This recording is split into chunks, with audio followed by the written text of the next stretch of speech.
शिव के मनाई हो शिव मानत नाही काले के शिव के मनाई हो शिव मान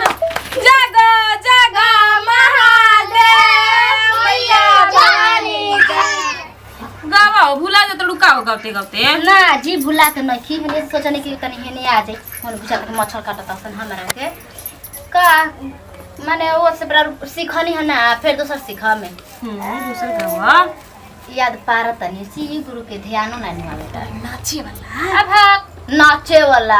आई हो दादा दिखले बनी एक से कोई जा चर्चवा में माइक लेके आ खूब नचियो सुनमोगी ओ जे तो मर्द मानुस जाही के ना वो नाचत हो कम दीदी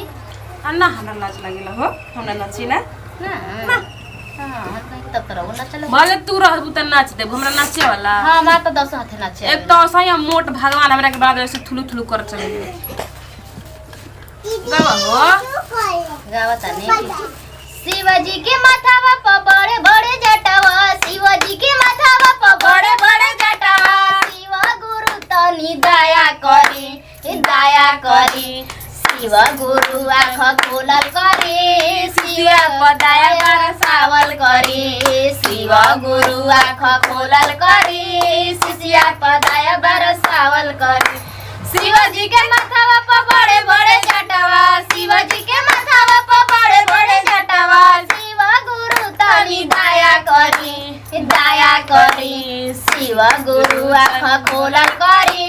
शिव गुरु आँख खोलल करी शिव गुरु आँख खोलल करी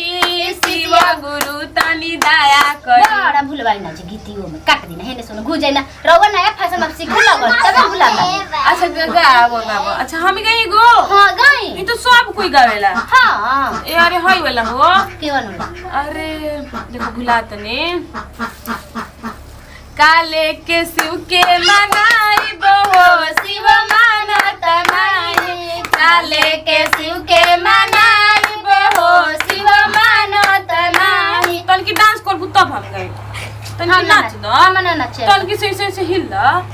काले के शिव के मनाई बहो शिव मानत नाही हाथी घोड़ा शिव के मनहु ना भावे हाथी घोड़ा शिव के मनहु ना भावे